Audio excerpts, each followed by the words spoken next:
ಓಂ ಅಥಾತೋ ಬ್ರಹ್ಮ ಜಿಜ್ಞಾಸ ಓಂ. ಈ ಬ್ರಹ್ಮ ವಿದ್ಯೆಗೆ ಅಧಿಕಾರ ಯಾರಿಗೆ ಅಂತನ್ನುವುದನ್ನೆಲ್ಲ ನಾವು ವ್ಯೋಮ ಸಂಹಿತಾದ ವಾಕ್ಯಗಳಿಗೆ ಅನುಸಾರವಾಗಿ ನೋಡ್ತಾ ಇದ್ದೀವಿ.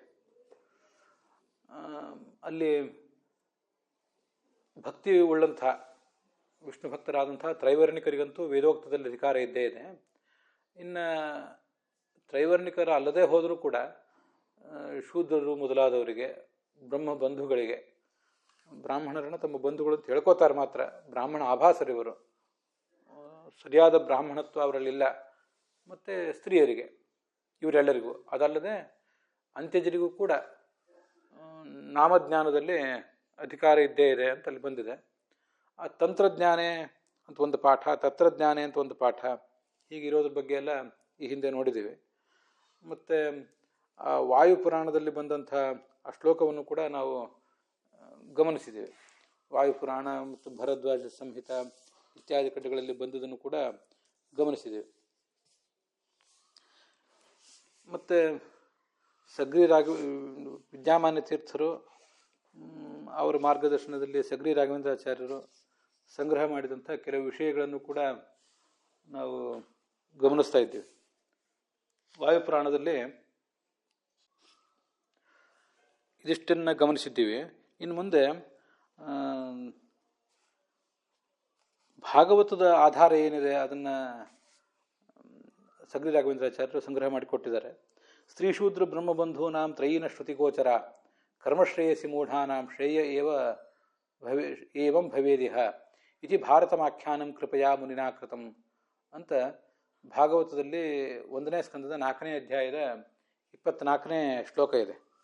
ಸ್ತ್ರೀಯರಿಗೆ, ಶೂದ್ರರಿಗೆ ಮತ್ತು ಬ್ರಹ್ಮಬಂಧುಗಳಿಗೆ ಈ ಶ್ರುತಿ ಅನ್ನೋದು ಶ್ರವಣಕ್ಕೆ ಗೋಚರ ಆಗಬಾರ್ದು ಅಂತಿದೆ. ಆದ್ದರಿಂದ ಕರ್ಮಶ್ರೇಯಸಿ ಮೂಢಾನಾಂ, ಯಾವ ಕರ್ಮವನ್ನು ಮಾಡಿ ಅದರ ಮೂಲಕ ಶ್ರೇಯಸ್ಸನ್ನು ಪಡ್ಕೋಬೇಕು ಅನ್ನೋ ವಿಷಯದಲ್ಲಿ ಇವರೆಲ್ಲ ಮೂಢರಾದಾಗ, ಮತ್ತು ವೇದಾಧ್ಯಯನ ಮಾಡಿದವರು ಕೂಡ ಹೀಗೆ ಮೂಢರಾಗೇ ಬಿಡ್ತಾರೆ.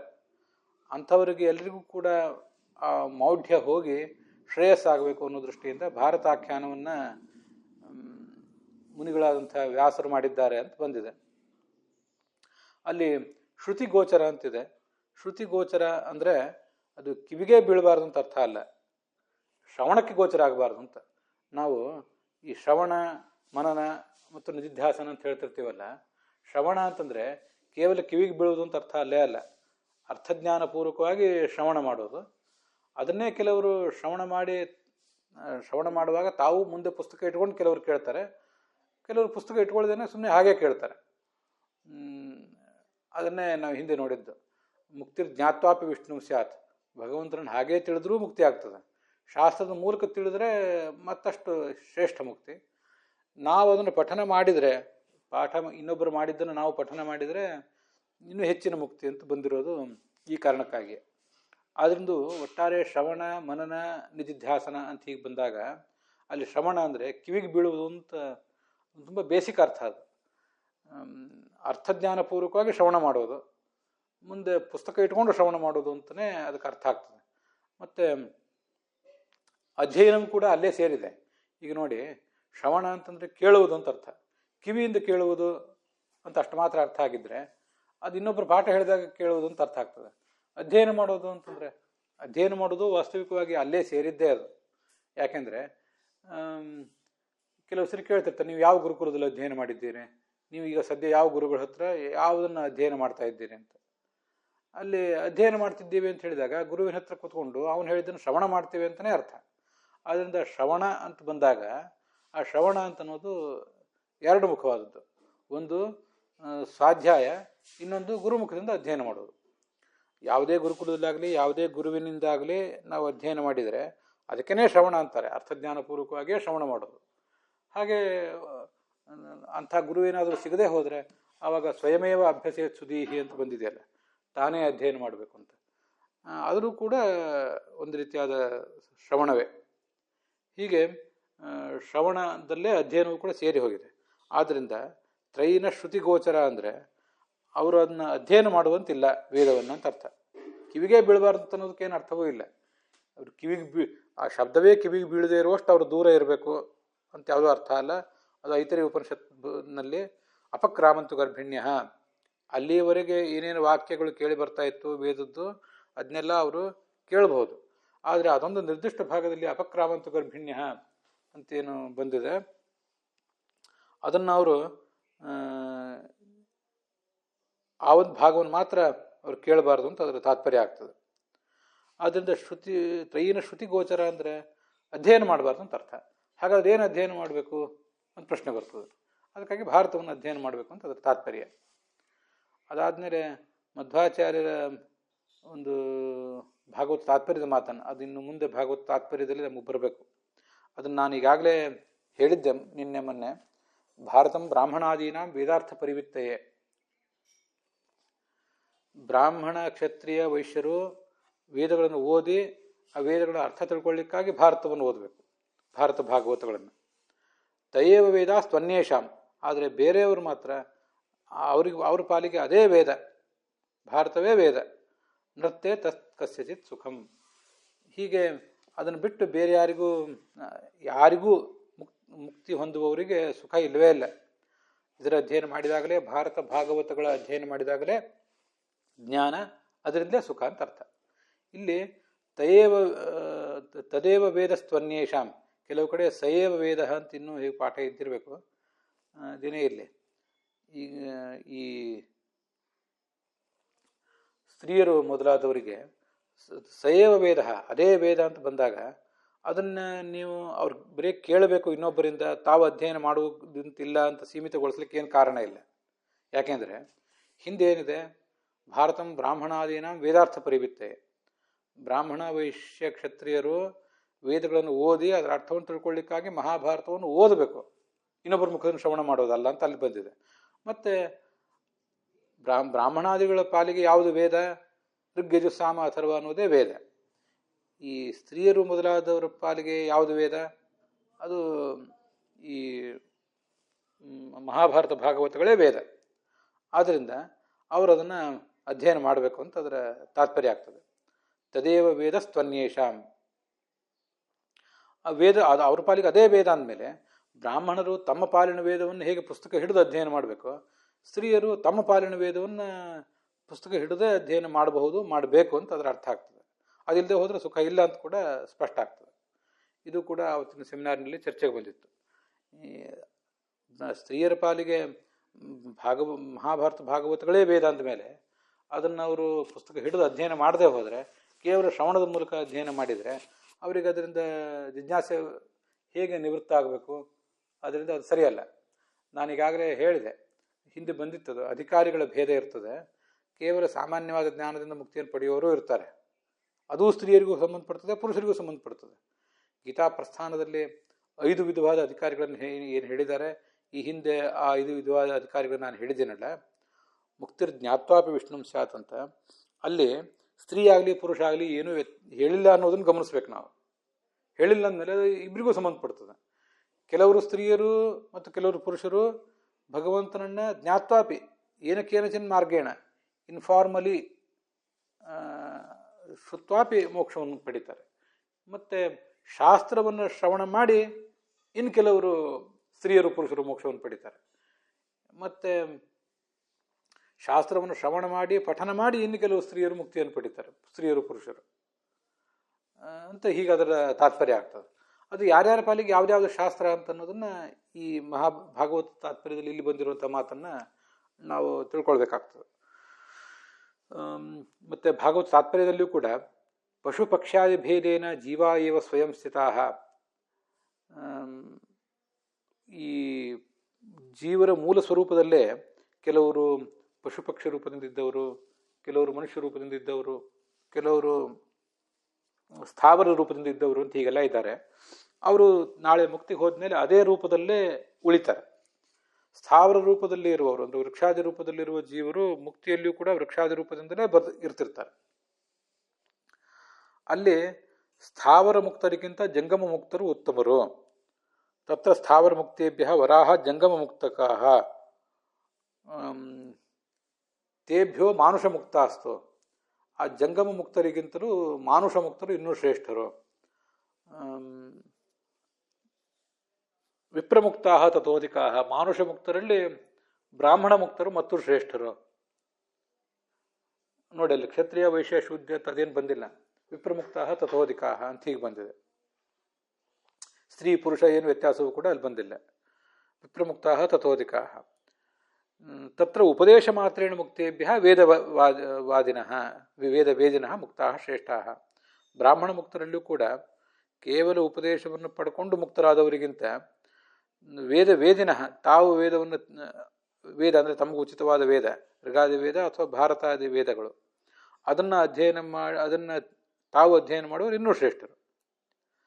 ಅರ್ಥಜ್ಞಾ ಋಷಯ ತೇಭ್ಯ, ಅವರಿಗಿಂತಲೂ ಅರ್ಥವನ್ನು ತಿಳಿದಂತಹ ಋಷಿಗಳು, ಋಷಿಪತ್ನಿಯರು ಮತ್ತು ಶ್ರೇಷ್ಠರು. ಅಥೋ ದೇವಾ ಸಂಶಯಚ್ಛಿದ, ಆ ಋಷಿಗಳಿಗಿಂತ ಸಂಶಯವನ್ನು ಪರಿಹರಿಸುವ ಶಕ್ತಿ ಉಳ್ಳಂಥ ದೇವಪುರುಷರು, ದೇವತಾ ಸ್ತ್ರೀಯರು ಇನ್ನೂ ಶ್ರೇಷ್ಠರು ಅಂತ ಇದು ಭಾಗವತ ತಾತ್ಪರ್ಯದಲ್ಲಿ ಬಂದಿರೋದು. ಇದು ಎಲ್ಲ ಸ್ತ್ರೀ ಪುರುಷ ಎಲ್ಲ ಮುಕ್ತರಿಗೂ ಸಂಬಂಧಪಟ್ಟದ್ದೇ. ಆದ್ದರಿಂದ ಕೇವಲ ಉಪದೇಶವನ್ನು ಪಡೆಯುವ ಅರ್ಹತೆಯನ್ನು ಕೆಲವರು ಹೊಂದಿದ್ದಾರೆ, ಸ್ತ್ರೀಯರು ಹೊಂದಿದ್ದಾರೆ, ಪುರುಷರು ಹೊಂದಿದ್ದಾರೆ.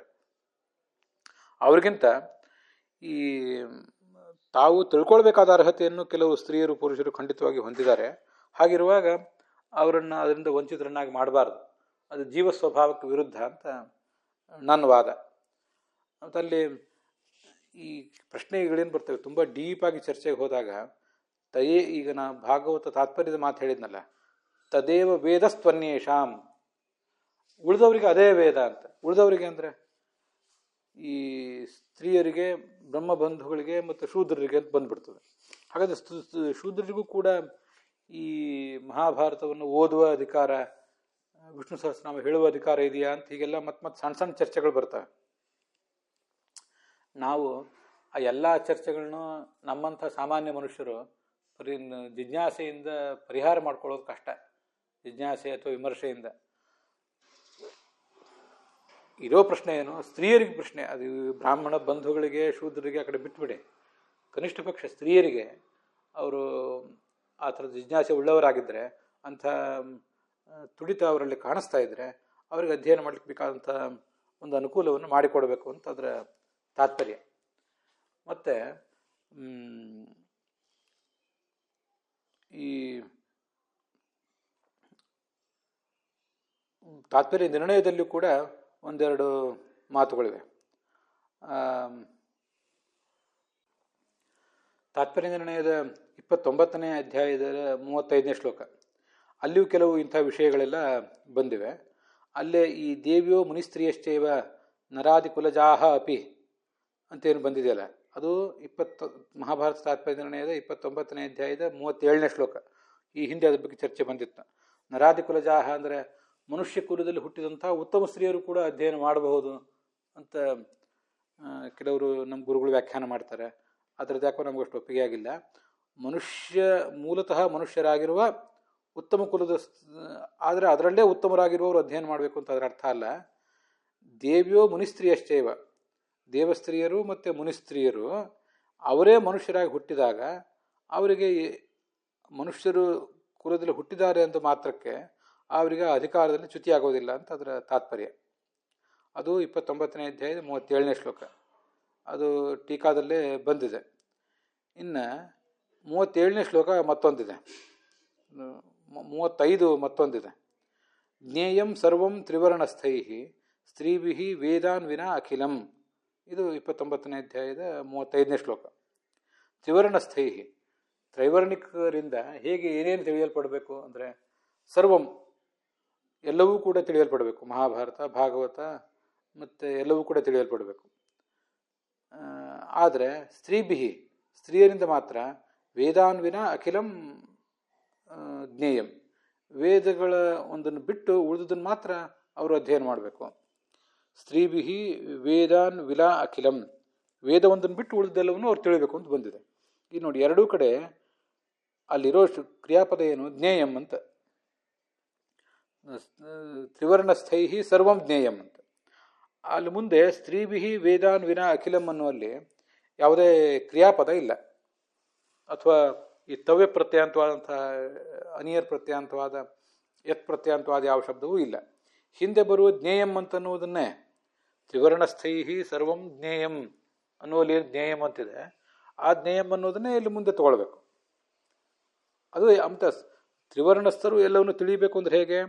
ಶ್ರವಣ ಅಧ್ಯಯನದ ಮೂಲಕ ತಿಳಿಬೇಕು ಅಂತ ಅರ್ಥ ಹೇಗೋ ಹಾಗೆ ಸ್ತ್ರೀಭಿ ವೇದಾನ್ ವಿನ ಅಖಿಲಂ ಮಹಾಭಾರತ ಭಾಗವತಾದಿ ಜ್ಞೇಯಂ ಅಂದರೆ ಅಧ್ಯಯನದ ಮೂಲಕ ತಿಳಿಬೇಕು ಅಂತಲೇ ಅರ್ಥ. ಇನ್ನೊಬ್ರು ಯಾರೋ ಪಾಠ ಹೇಳಿದಾಗ ನೀವು ಅದನ್ನು ಶ್ರವಣ ಮಾಡಬೇಕೇ ಹೊರತು ನೀವು ಅದನ್ನು ಅಧ್ಯಯನ ಮಾಡುವಂತಿಲ್ಲ ಅಂತ ಆ ಜ್ಞೇಯಂ ಅನ್ನೋ ಮಾತಿಗೆ ನಾವು ಅಪವಾದವನ್ನು ಹೇಳಲಿಕ್ಕೆ ಸಾಧ್ಯ ಇಲ್ಲ. ಇದು ತಾತ್ಪರ್ಯ ನಿರ್ಣಯದಲ್ಲಿ ಬಂದಿರುವಂಥ ಮತ್ತೊಂದು ಮಾತು. ಸರ್ವಾನ್ ವೇದಾನ್ ಸೇತಿಹಾಸಾನ್ ಸಪುರಾಣಾನ್ ಸಯುಕ್ತಿಕಾನ್ ಸಪಂಚರಾತ್ರಾನ್ ವಿಜ್ಞೇಯ ವಿಷ್ಣುಜ್ಞಾಯೋ ನಚಾನ್ಯಥ ಅಂತ ಈ ಬ್ರಹ್ಮಸೂತ್ರ ಭಾಷ್ಯದಲ್ಲೇ ಮುಂದೆ ಈ ಸರ್ವ ವೇದಾಂತ ಪ್ರತ್ಯಾಧಿಕರಣದಲ್ಲಿ ಬರುವಂಥ ವಿಚಾರ. ಎಲ್ಲ ವೇದಗಳನ್ನು ಮತ್ತು ಇತಿಹಾಸ ಪುರಾಣಾದಿಗಳನ್ನು ತಿಳ್ಕೋಬೇಕು ಭಗವಂತ. ತಸ್ಮಾದೇನಂ ಸರ್ವವೇದಾನ್ ಅಧೀತ್ಯ ವಿಜ್ಞಾಯ ಚ ಜ್ಞಾತುಮಿಚ್ಛೇನ್ ಮುಮುಕ್ಷು. ಇತಿಹಾಸ ಪುರಾಣ ವೇದ ಎಲ್ಲವನ್ನು ತಿಳ್ಕೊಂಡು ಆ ಮೂಲಕ ಆ ಜಿಜ್ಞಾಸೆಯನ್ನು ಪರಿಹಾರ ಮಾಡ್ಕೋಬೇಕು ಅಂತ ಅಲ್ಲಿದೆ. ಅಲ್ಪವೇದೈ ಪ್ರಸಿದ್ಧೇತ್, ಇದೊಂದು ತುಂಬ ನಮಗೆ ಎಚ್ಚರಿಕೆ ಕೊಡುವಂಥ ಮಾತು. ಅಲ್ಪವೇದಿಗಳು ಯಾರಿದ್ದಾರೆ, ಅಲ್ಪವನ್ನು ತಿಳ್ಕೊಂಡಂಥ, ಅಲ್ಪಶಾಸ್ತ್ರಗಳನ್ನು ತಿಳ್ಕೊಂಡಂತಹ, ಅಲ್ಪಶಾಸ್ತ್ರಗಳನ್ನು ಅಧ್ಯಯನ ಮಾಡಿ ಭಗವಂತನನ್ನು ಅಲ್ಪವಾಗಿ ತಿಳ್ಕೊಂಡವರು ಯಾರಿದ್ದಾರೆ ಅವರಿಗೆ ಭಗವಂತ ಸಿಗೋದಿಲ್ಲ. ಅದರ ಅರ್ಥ ಒಂದು ವೇಳೆ ಅವರಿಗೆ ಆ ವ್ಯಕ್ತಿಗೆ ಜಾಸ್ತಿ ಅಧ್ಯಯನ ಮಾಡಿ ಜಾಸ್ತಿ ಭಗವಂತನನ್ನು ತಿಳ್ಕೊಳ್ಳೋ ಯೋಗ್ಯತೆ ಇದ್ದರೆ, ಅವನು ಒಂದು ವೇಳೆ ಕಡಿಮೆ ಅಧ್ಯಯನ ಮಾಡಿದರೆ ಅವನ ಸಾಧನೆ ಪೂರ್ತಿ ಆಗೋದೇ ಇಲ್ಲ. ಯೋಗ್ಯತೆಯೇ ಕಡಿಮೆ ಇದ್ದರೆ ಅಲ್ಪ ವೇದವೂ ಸಾಕು, ಅಲ್ಪ ಅಧ್ಯಯನವೂ ಸಾಕು, ಭಗವಂತನ ಅಲ್ಪ ಜ್ಞಾನವೂ ಸಾಕು. ಇಲ್ಲಿಯೂ ಕೂಡ ಸ್ತ್ರೀಯರು ಪುರುಷರು ಏನೂ ಹೇಳಿಲ್ಲ. ಇಲ್ಲಿ ಸರ್ವೈಶ್ಚ ವೇದೈಹಿ ಮತ್ತು ಹಾಗೆ ಇನ್ನೊಂದು ಶ್ಲೋಕ ಇದೆ ಅಲ್ಲಿ, ಸರ್ವಾನ್ ವೇದಾನ್ ಸೇತಿಹಾಸಾನ್ ಸಪುರಾಣಾನ್ ಸಯುಕ್ತಿಕಾನ್ ಸಪಂಚರಾತ್ರಾನ್ ವಿಜ್ಞೇಯ ವಿಷ್ಣುಜ್ಞೇಯೋ ನಚಾನ್ಯಥ ಅಂತ. ಎಲ್ಲ ವೇದಗಳನ್ನು, ಇತಿಹಾಸ ಪುರಾಣಗಳನ್ನು ಮತ್ತು ಸಯುಕ್ತಿಕಾನ್, ಅದಕ್ಕೆ ಯುಕ್ತಿ ಅನುಸಂಧಾನವನ್ನು ಸೇರಿಸ್ಕೊಂಡು ಅಧ್ಯಯನ ಮಾಡಬೇಕು. ಇಲ್ಲದೆ ಹೋದರೆ ಭಗವಂತನನ್ನು ತಿಳಿಯಲಿಕ್ಕೆ ಆಗೋದಿಲ್ಲ ಅಂತ.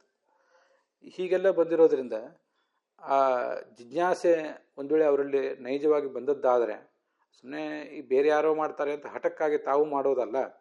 ಸ್ತ್ರೀಯರಿಗೆ ಸಹಜವಾದಂತಹ ಜಿಜ್ಞಾಸೆ ಅದು ಇದ್ದರೆ ಆ ಜಿಜ್ಞಾಸೆಯನ್ನು ಶಮನ ಮಾಡಬೇಕಾಗ್ತದೆ. ಶಮನ ಮಾಡಬೇಕಾದ ವ್ಯವಸ್ಥೆಯನ್ನು ಉಳಿದವರು ಮಾಡಬೇಕು. ಮತ್ತು ಆ ಸ್ತ್ರೀಯರು ಕೂಡ ತಾವು ಅಂಥ ಅನುಕೂಲಗಳನ್ನು ಅರಸುವ ಪ್ರಯತ್ನ ಮಾಡಬೇಕು. ಇಲ್ಲದೆ ಹೋದರೆ ಅಲ್ಪವೇದರಾಗಿಬಿಟ್ರೆ ಅದು ಹೆಚ್ಚಿನ ಅರ್ಥವನ್ನು ತಿಳಿಯುವ ಶಕ್ತಿ ಇದೆ, ಆದರೆ ತಿಳ್ಕೊಳ್ಳೋಕೆ ಅವಕಾಶ ಇಲ್ಲದೆ ಹೋದರೆ ಅದು ಅವ್ರ ಜೀವ ಸ್ವಭಾವಕ್ಕೆ ವಿರುದ್ಧ ಆಗ್ತದೆ. ಆ ಜೀವ ಸ್ವಭಾವ ಅಂತನ್ನೋದು ಪೂರ್ಣವಾಗಿ ವಿಕಸಿತ ಆಗೋದೇ ಇಲ್ಲ, ಆ ಹೂವು ಅರಳೋದೇ ಇಲ್ಲ. ಇದೊಂದು ಮಾತು ಕೂಡ ಬಂದಿದೆ. ಆದರೆ ಅಲ್ಲಿ ಅವರಿಗೆ ಉಚಿತವಾದ ವೇದ ಅವರು ಅಧ್ಯಯನ ಮಾಡಬೇಕು, ಬ್ರಾಹ್ಮಣಾದಿಗಳಿಗೆ ಉಚಿತವಾದ ವೇದವನ್ನು ಇವರು ಅಧ್ಯಯನ ಮಾಡಬೇಕು. ಇದು ಸರ್ವ ವೇದಾಂತ ಪ್ರತ್ಯಯಾಧಿಕರಣ ಅಂತನ್ನುವಲ್ಲಿ ಬಂದಿರುವಂಥ ಮಾತು. ಮತ್ತು ಈ ಗೀತಾ ಪ್ರಸ್ಥಾನದಲ್ಲಿ ಒಂದು ಮಾತಿದೆ, ಅನೇಕ ಸರಿ ನಾನು ಅದನ್ನು ನಿಮ್ಮ ಮುಂದೂ ಹೇಳಿದ್ದೇನೆ. ಏಕಂಚ ತತ್ವತೋ ವೇತ್ತುಂ ವಿನಾ ಸರ್ವಜ್ಞತಾಂ ನರಃ ನ ಸಮರ್ಥೋ ಮಹೇಂದ್ರೋಪಿ ತಸ್ಮಾತ್ ಸರ್ವತ್ರ ಜಿಜ್ಞಾಸೇತ್ ಅಂತ. ಈ ಒಂದೇ ಸಂಗತಿಯನ್ನು, ಯಾವುದೋ ಒಂದು ಏಕಾದಶಿ ಉಪವಾಸ, ಒಂದು ಚಾತುರ್ಮಾಸ್ಯ ವ್ರತ, ಅಥವಾ ಮಡಿ ಮೈಲಿಗೆ, ಸ್ತ್ರೀಯರು ಮುಟ್ಟಾಗಿ ಕುತ್ಕೋಬೇಕು ಅನ್ನೋದು, ಚಾತುರ್ವರ್ಣ್ಯ, ಮತ್ತು ಭಗವಂತ ಕರುಣಾಶಾಲಿ ಅಂದರೆ ಏನರ್ಥ, ಮತ್ತು ತಾರತಮ್ಯ, ಕೆಲವು ವಿಷಯದ ರೇಂಜ್ಗಳನ್ನೇ ನಾನು ಹೇಳಿದೆ. ಯಾಕೆ ಹೇಳಿದೆ ಅಂದರೆ ಇಷ್ಟೆಲ್ಲ ಸೂಕ್ಷ್ಮವಾದ ವಿಷಯಗಳಿವೆ. ಕೆಲವು ಆಚಾರಕ್ಕೆ ಸಂಬಂಧಪಟ್ಟದ್ದು, ಕೆಲವು ವಿಚಾರಕ್ಕೆ ಸಂಬಂಧಪಟ್ಟದ್ದು. ಏಕಂಚ ತತ್ವತೋ ವೇತ್ತಂ, ಇದರಲ್ಲಿ ಯಾವುದೋ ಒಂದು ಸಂಗತಿಯನ್ನು ನಾವು ತಿಳ್ಕೋಬೇಕಂದ್ರೂ ತನ್ನ ಮಟ್ಟಿಗೆ ತಾನು ಸರ್ವಜ್ಞನಾಗದೆ ಹೋದರೆ ಅದು ಅವನಿಗೆ ಪೂರ್ಣ ಅರ್ಥ ಆಗೋದೇ ಇಲ್ಲ, ಮತ್ತು ಸಂಶಯ ಒಳಗೆ ಕಾಡ್ತಾನೆ ಇರ್ತದೆ. ನ ಸಮರ್ಥ, ಅವನಿಗೆ ಸಾಮರ್ಥ್ಯ ಬರೋದೇ ಇಲ್ಲ, ಮಹೇಂದ್ರನಿಗೂ ಅದು ಸಾಧ್ಯ ಇಲ್ಲ ಅಂತಿದೆ. ಆದ್ದರಿಂದ ಸರ್ವತ್ರ ಜಿಜ್ಞಾಸೆ ಇತ್ತು. ಒಂದು ವಿಷಯವನ್ನು ಅರ್ಥ ಮಾಡ್ಕೊಳ್ಬೇಕಾದ್ರೆ ಏಕಾದಶಿ ಉಪವಾಸ ಮಾಡಿದರೆ ಏನಾಗ್ತದೆ, ಅದರ ಲಾಭ ಏನು, ಯಾವಾಗ ಏಕಾದಶಿ ಉಪವಾಸ ಮಾಡಬೇಕು, ಮಡಿ ಮೈಲಿಗೆ ಮುಟ್ಟು ಇತ್ಯಾದಿರ ಅರ್ಥ ಏನು, ಚಾತುರ್ವರ್ಣ್ಯದ ಅರ್ಥ ಏನು, ಅದನ್ನ ಯಾಕೆ ಪಾಲಿಸಬೇಕು, ತಾರತಮ್ಯ ಕಕ್ಷಾ ಅಂದರೆ ಅದರ ಅರ್ಥ ಏನು, ಅದರ ಸೂಕ್ಷ್ಮಗಳೇನು, ಹೀಗೆ ಇದೆಲ್ಲವನ್ನೂ ಕೂಡ ನಮ್ಮ ಮಟ್ಟಿನ ಸರ್ವಜ್ಞತೆ ನಾವು ಬರದೇ ಹೋದರೆ ಇವ್ಯಾವ ಅರ್ಥ ಆಗೋದಿಲ್ಲ.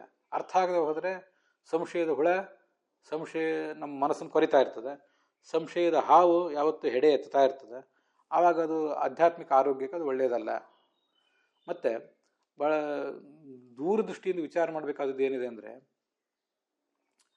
ನಮ್ಮ ಧರ್ಮ ಇವತ್ತು ನಾವು ಸ್ತ್ರೀಯರು ಪುರುಷರು ಎಲ್ಲರೂ ಕೂಡ ಧರ್ಮವನ್ನು ಬಿಟ್ಟು ಬಿಟ್ಟು ಹೋಗ್ತಾ ಇದ್ದೀವಿ. ಧರ್ಮವನ್ನು ಕೈ ಬಿಟ್ಟು ಬೇರೆ ಎಲ್ಲೋ ವಿವಾಹ ಮಾಡ್ಕೊಳ್ಳೋದು, ಅದನ್ನು ಪುರುಷರು ಮಾಡ್ತಿದ್ದಾರೆ, ಸ್ತ್ರೀಯರು ಮಾಡ್ತಿದ್ದಾರೆ. ಅಂಕಿ ಅಂಶಗಳ ಬಗ್ಗೆ ನಾವು ಹೆಚ್ಚು ತಲೆ ಕೆಡಿಸ್ಕೊಳ್ಳೋದು ಬೇಡ. ಸ್ತ್ರೀಯರೇ ಜಾಸ್ತಿ ಮಾಡ್ತಿದ್ದಾರೋ ಪುರುಷರು ಜಾಸ್ತಿ ಮಾಡ್ತಿದ್ದಾರೋ ಅದ್ರ ಬಗ್ಗೆ ಏನು ತಲೆ ಕೆಡಿಸ್ಕೊಳ್ಳೋದು ಬೇಡ. ಅಂತೂ ಅನೇಕ ಜನ ಸ್ತ್ರೀಯರು ಗಂಭೀರವಾಗಿ ಧರ್ಮವನ್ನು ಆಚರಿಸ್ತಾನೇ ಇದ್ದಾರೆ. ಅನೇಕ ಜನ ಸ್ತ್ರೀಯರು ಧರ್ಮವನ್ನು ಬಿಟ್ಟು ಓಡಿ ಹೋದದ್ದು ಎಲ್ಲ ಪ್ರಾಂತ್ಯಗಳಲ್ಲೂ ಎಲ್ಲರ ಮನೆಗಳಲ್ಲೂ ಕೂಡ ಕಾಣಿಸ್ತಾ ಇದೆ. ಮತ್ತು ಈ ಮುಟ್ಟು ಮಡಿ ಮೇಲಿಗೆ ಇದ್ರ ಬಗ್ಗೆ ಒಂದು ಅಸಡ್ಡೆ ಕೂಡ ಕಾಣಿಸ್ತಾ ಇದೆ. ಇದನ್ನೆಲ್ಲ ಮನಮುಟ್ಟುವಂತೆ ಅವರಿಗೆ ಹೇಳಬೇಕು ಅಂದರೆ ಅವ್ರ ಜಿಜ್ಞಾಸೆಗಳನ್ನು ತಣಿಸ್ಬೇಕಾಗ್ತದೆ. ಅದಕ್ಕೆ ಎಲ್ಲವೂ ಕೂಡ ಕೇವಲ ಉಪದೇಶದಿಂದ ಆಗೋದಿಲ್ಲ. ಕೆಲವೊಂದು ಇಂಥದನ್ನು ನೀವು ಓದ್ರಿ ಅಂತ ಅವರಿಗೆ ಅವರ ಜ್ಞಾನದ ಹಸಿವನ್ನು ತಣಿಸ್ಲಿಕ್ಕಾಗಿ ಅವರಿಗೆ ಕೆಲವು ಸಾಹಿತ್ಯಗಳನ್ನು ಓದಲಿಕ್ಕೆ ಹೇಳಬೇಕಾಗ್ತದೆ. ನೀವು ಯಾವುದೇ ಒಬ್ಬ ಗುರುವಾದರೂ ಶಿಷ್ಯನಿಗೆ ಎಷ್ಟು ಹೇಳುವವನಿದ್ದಾನೆ, ಎಷ್ಟು ಹೇಳಿದರೂ ಕೂಡ ಅದರಿಂದ ಅವನಿಗೆ ಸಮಾಧಾನ ಆಗೋದಿಲ್ಲ. ತಾನು ಕೂತ್ಕೊಂಡು ಓದಬೇಕಾಗ್ತದೆ. ಮತ್ತು ಅತ್ಯಂತ ದೊಡ್ಡ ಅಪಾಯಕಾರಿ ಸಂಗತಿ ಏನಂದರೆ, ಯಾವ ಗುರುವು ಕೂಡ, ನಾನು ಇದನ್ನು ಅನೇಕ ಕಡೆ ಪ್ರತಿನಿತ್ಯ ಕಡೆ ಅನುಭವಿಸ್ತಾ ಇದ್ದೀನಿ, ನನ್ನನ್ನೂ ಹಿಡಿದು, ಇದು ನನಗೆ ಸಂಬಂಧಪಟ್ಟಿಲ್ಲ ಇನ್ನೊಬ್ಬ ಗುರುವಿಗೆ ಮಾತ್ರ ಸಂಬಂಧಪಡ್ತದೆ ಅಂತಲ್ಲ, ನನ್ನನ್ನು ಹಿಡಿದು ಈ ಮಾತು ಏನು ಹೇಳ್ತೇನೆ ಅಂದರೆ, ನಾನು ಯಾರೋ ಪೀಠಾಧಿಪತಿಗಳು ಅಂತಿಂಥವ್ರ ಬಗ್ಗೆ ಮಾತಾಡ್ತಿಲ್ಲ, ಇನ್ ಜನರಲ್ ಗುರುಗಳ ಬಗ್ಗೆ ಮಾತಾಡ್ತಿದ್ದೇನೆ. ಗುರು ತಾನು ಏನು ಹೇಳ್ತಾನೆ ಅದನ್ನ ಎಲ್ಲರೂ 100% ಸರಿಯಾಗಿ ಇವರಿಗೆ ಹೇಳಲಿಕ್ಕೆ ಸಾಧ್ಯವೇ ಇಲ್ಲ. ಅನೇಕ ಕಡೆ ಅವರು ತಪ್ಪಿ ಬಿಡ್ತಾರೆ. ಆದ್ದರಿಂದ ನಹಿ ಏಕಸ್ಮಾತ್ ಗುರೋಜ್ಞಾನಂ ಸುಸ್ಥಿರಂ ಸ್ಯಾತ್ ಸುಪುಷ್ಕಲಂ ಅಂತ ಭಾಗವತ ಹೇಳುವಂತೆ, ಅನೇಕ ಜನ ಗುರುಗಳ ಮೂಲಕ ಅಧ್ಯಯನ ಮಾಡಬೇಕು, ಅನೇಕ ಶಾಸ್ತ್ರಗಳನ್ನು ಅಧ್ಯಯನ ಮಾಡಬೇಕು. ಆ ಮೂಲಕ ತಮ್ಮ ಜಿಜ್ಞಾಸೆಯನ್ನು ಅವ್ರು ತಣಿಸ್ಕೋಬೇಕು. ಹಾಗೆಲ್ಲ ಮಾಡಬೇಕಾದ್ರೆ ಅದಕ್ಕೆ ಪೂರಕವಾದಂಥ ವಾತಾವರಣ ಸ್ತ್ರೀಯರು ತಾವು ನಿರ್ಮಿಸ್ಕೋಬೇಕು. ಮತ್ತು ಪುರುಷರು ಕೂಡ ಅದಕ್ಕೆ ಮಾಡಿಕೊಡ್ಬೇಕು.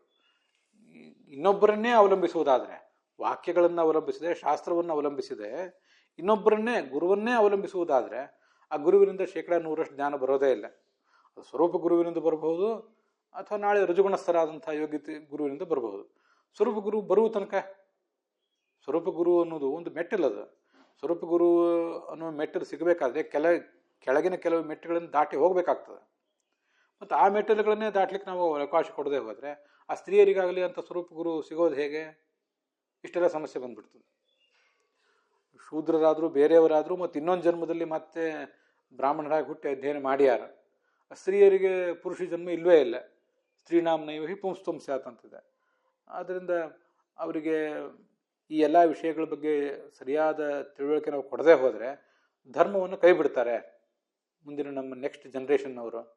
ಅದಕ್ಕೆ ಪರೋಕ್ಷವಾಗಿ ಅಥವಾ ಅಪರೋಕ್ಷವಾಗಿ, ಡೈರೆಕ್ಟ್ಲಿ ಅಥವಾ ಇಂಡೈರೆಕ್ಟ್ಲಿ ನಾವು ಕಾರಣ ಆಗ್ತೇವೆ.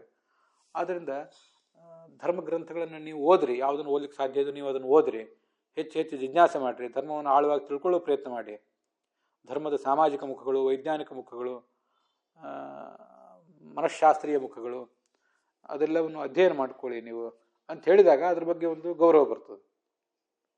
ಅದಕ್ಕಾಗಿ ಇದೆಲ್ಲ ಬೇಕು ಅಂತ ಅದರ ನಮ್ಮದು ತಾತ್ಪರ್ಯ. ಮತ್ತು ಇಷ್ಟೆಲ್ಲ ಹೇಳಿಯೂ ಕೂಡ ಒಂದು ಸಂಪ್ರದಾಯ ಏನಿದೆ ಅಂತ ಯಾವತ್ತೂ ಕೂಡ ನಾವು ಗಮನಿಸಬೇಕು. ಸಂಪ್ರದಾಯ ಏನಿದೆ ಅಂತ ಸಗ್ರಿಯಾಚಾರ್ಯರು ಕೂಡ ಜಿಜ್ಞಾಸೆ ಮಾಡಿದ್ದಾರೆ. ಬಾಣಭಟ್ಟನ ಕಾದಂಬರಿಯಲ್ಲಿ ಸ್ತ್ರೀಯರು ವಿಷ್ಣು ಸಹಸ್ರನಾಮ ಹೇಳ್ತಿದ್ರು ಅಂತ ಒಂದು ವರ್ಣನೆ ಇರೋದ್ರ ಬಗ್ಗೆ ಹೇಳಿದ್ದಾರೆ. ಅದು ಬೇಡ, ನಾನೀಗ ಅದ್ರ ಬಗ್ಗೆ ಹೆಚ್ಚು ಜಿಜ್ಞಾಸೆ ಮಾಡೋದಿಲ್ಲ. ಮಹಾಭಾರತದಲ್ಲಿ ಯಕ್ಷ ಪ್ರಶ್ನದಲ್ಲಿ ಉದ್ಯೋಗ ಪರ್ವದಲ್ಲಿ ಬರುವ ಒಂದು ಮಾತನ್ನು ಹೇಳಿ ಅದನ್ನು ಕೊನೆಗಾಣಿಸ್ತೇನೆ ಈ ವಿಚಾರವನ್ನು, ಈ ಜಿಜ್ಞಾಸೆಯನ್ನು. ತರ್ಕೋ ಪ್ರತಿಷ್ಠ ಶ್ರುತಯೋ ವಿಭಿನ್ನಾ ನೈಕೋ ಋಷಿ ಯಸ್ಯ ವಚಃ ಪ್ರಮಾಣಂ ಧರ್ಮಸ್ಯ ತತ್ವಂ ನಿಹಿತಂ ಗುಹಾಯಾಂ ಮಹಾಜನಃ ಏನ ಗತಸ್ಸ ಪಂಥಾಃ ಅಂತ ಇದೊಂದು ಮಾತು. ಧರ್ಮಸ್ಯ ತತ್ವಂ ನಿಹಿತಂ ಗುಹಾಯಾಮ್, ಒಟ್ಟಾರೆ ಧರ್ಮ ಅಂತನ್ನುವುದೇ, ಅದು ಆಚಾರ ಇರಬಹುದು, ವಿಚಾರ ಇರಬಹುದು, ಗುಹೆಯಲ್ಲಿ ಅದರ ತತ್ವ ಅಡಗಿ ಹೋಗಿದೆ, ತುಂಬ ಸೂಕ್ಷ್ಮವಾಗಿದೆ ಅದು. ಅದರಿಂದ ಏನು ಮಾಡಬೇಕು, ಹೇಗೆ ತಿಳ್ಕೋಬೇಕು, ಹೇಗಂತೆ ಅನುಮಾನದಿಂದ ತಿಳ್ಕೊಳ್ಳೋಣ, ಅದು ಸಾಧ್ಯ ಆಗೋದಿಲ್ಲ. ತರ್ಕ ಅಪ್ರತಿಷ್ಠ, ತರ್ಕಕ್ಕೆ ನೆಲೆಯೇ ಇಲ್ಲ. ಶ್ರುತಯ ವಿಭಿನ್ನ, ಅನೇಕ ಥರದ ವೇದವಾಕ್ಯಗಳಿವೆ. ಯಾವುದನ್ನು ನಾವು, ಯಾವ ವೇದವಾಕ್ಯ, ಯಾವ ಪುರಾಣ ವಾಕ್ಯ, ಯಾವ ಸ್ಮೃತಿ ವಾಕ್ಯ ನಂಬುವುದು ಏನನ್ನ? ಸ್ತ್ರೀಯರ ಅಧ್ಯಯನಕ್ಕೆ ಸಂಬಂಧಪಟ್ಟಂತೆಯೇ ಅನೇಕ ಜನ ನಮ್ಮ ಗುರುಗಳು ನಮಗೆ ಪಾಠ ಹೇಳಿದಂಥ ಹಿರಿಯ ಗುರುಗಳೆಲ್ಲ ಬೇಕಾದಷ್ಟು ಸ್ಮೃತಿಗಳನ್ನು ತೆಗೆದು ನೋಡಿದ್ದಾರೆ. ಅವರು ಕೊನೆಗೆ ತೀರ್ಮಾನ ಕೊಟ್ಟದ್ದು ಇದನ್ನೇ, ಸ್ಮೃತಿಗಳನ್ನೇ ನೀವು ತೆಗೆದು ನೋಡ್ತಾ ಕೂತ್ರೆ ಅಲ್ಲಿ ತೀರ್ಮಾನ ಆಗೋದಿಲ್ಲ. ಒಬ್ರು ಬೇಕು ಅಂತ ಹೇಳ್ತಾರೆ, ಒಬ್ರು ಬೇಡ ಅಂತ ಹೇಳ್ತಾರೆ. ಅಲ್ಲಿ ಮೂಲ ಸ್ಮೃತಿಗಳಲ್ಲೇ ಆಗಿದೆ. ಶ್ರುತಯ ವಿಭಿನ್ನ. ಇನ್ನು ಯಾವನೋ ಒಬ್ಬ ಋಷಿಯ ಮಾತನ್ನು ಅವಲಂಬಿಸೋಣ ಅಂದರೆ ನೈಕೋ ಋಷಿ ಯಸ್ಯ ವಚಃ ಪ್ರಮಾಣಂ, ಯಾರ ಮಾತನ್ನಂತೂ ನಂಬೋದು ಮತ್ತು ಕಷ್ಟ ಇದೆ. ಅದಕ್ಕಾಗಿ ಅದನ್ನು ಬಿಟ್ಟುಬಿಡಿ. ಮಹಾಜನ ಏನ ಗತಸ್ಸ ಪಂಥಾಹ. ಮಹಾಜನರು ಅಂದರೆ ಶಾಸ್ತ್ರವನ್ನು ಅಧ್ಯಯನ ಮಾಡಿರುವಂಥ ಜ್ಞಾನಿಗಳಾದಂಥ ಜನ ಏನಿದ್ದಾರೆ, ಅವರು ಪೀಠಾಧಿಪತಿಗಳಿರ್ಬೋದು, ಸ್ವಾಮಿಗಳಿರ್ಬೋದು, ಅಥವಾ ನಮಗೆ ಪಾಠ ಹೇಳುವಂಥ ಗುರುಗಳಿರ್ಬೋದು, ಗೃಹಸ್ಥರಾದಂಥ ಗುರುಗಳಿರ್ಬೋದು, ಬ್ರಹ್ಮಚಾರಿಗಳಾದಂಥ ಗುರುಗಳಿರ್ಬೋದು, ಮತ್ತು ಯಾರೇ ನಮ್ಮ ತಂದೆ ತಾಯಿ ಇರ್ಬೋದು. ಇವರೇ ಮಹಾಜನರು ಅಂತಂದರೆ. ಇಂಥ ಮಹಾಜನರು ಯಾವ ಮಾರ್ಗದಲ್ಲಿ ಹೋಗಿದಾರೋ ಆ ಮಾರ್ಗವೇ ನಮಗೆ ಅನುಸರಣೀಯ. ಅದನ್ನು ಬಿಟ್ಟು ನಾವು ಬೇರೆ ಮಾರ್ಗವನ್ನು ಅನುಸರಿಸುವುದರಲ್ಲಿ ಏನು ಅರ್ಥ ಇಲ್ಲ. ಆದ್ದರಿಂದ ಸ್ತ್ರೀಯರು ಅಧ್ಯಯನ ಮಾಡಬೇಕೇ ಬೇಡವೇ ಅಂತ ಅನ್ನೋದನ್ನು ಕೂಡ ಇಷ್ಟನ್ನೆಲ್ಲ ನಾ ಹೇಳಿದ ಮೇಲೂ ಕೂಡ ನನ್ನ ಮಾತು ಅಂತಿಮ ಅಂತ ಯಾರು ಏನು ಭಾವಿಸಬೇಕಾಗಿಲ್ಲ. ನನ್ನ ಮಾತು ಅಷ್ಟೇ ಅಲ್ಲ, ಬೇರೆ ಯಾರು ಯಾವ ಮಾತನ್ನು ಹೇಳಿದರೂ ಕೂಡ ಅದು ಅಂತಿಮ ಆಗೋದಿಲ್ಲ. ಅಂತಿಮ ಆಗಬೇಕಾದದ್ದು ಅವರವರ ಆಯಾ ಮಠ ಮತ್ತು ಆಯಾ ಗುರುಗಳು ಅವ್ರವ್ರ ಮನೆಯಲ್ಲಿನ ಸಂಪ್ರದಾಯ, ಆ ಪ್ರಕಾರ ಅದನ್ನು ಆಚರಿಸುವುದೇ ಯೋಗ್ಯ. ಇಲ್ಲದೆ ಹೋದರೆ ಅದರಿಂದ ಏನು ತೀರ್ಮಾನ ಆಗೋದಿಲ್ಲ. ಮತ್ತು ನಾನು ಈಗಾಗಲೇ ಅದನ್ನು ಮೊನ್ನೆ ಹೇಳಿದೆ, ಇದರಲ್ಲಿ ನಮ್ಮದು ದೃಷ್ಟಿಕೋನ ಹೇಗಿರಬೇಕು ಅಂದರೆ, ಅಧ್ಯಯನದ ಪರವಾಗಿರುವವರು ಕೆಲವರು, ಅಧ್ಯಯನದ ವಿರುದ್ಧವಾಗಿರುವವರು ಕೆಲವರು. ಅಧ್ಯಯನದ ವಿರುದ್ಧವಾಗಿದ್ದವರು ಕೂಡ ಸ್ತ್ರೀಯರ ಏಳಿಗೆಯನ್ನು ಸಹಿಸದೇ ಇದ್ದವರು ಅಂತ ನಾವು ಅವ್ರ ಬಗ್ಗೆ ಒಂದು ಕೆಟ್ಟ ಇಮೇಜನ್ನು ಮಾಡಿಕೊಳ್ಳೋದು ಬೇಡ.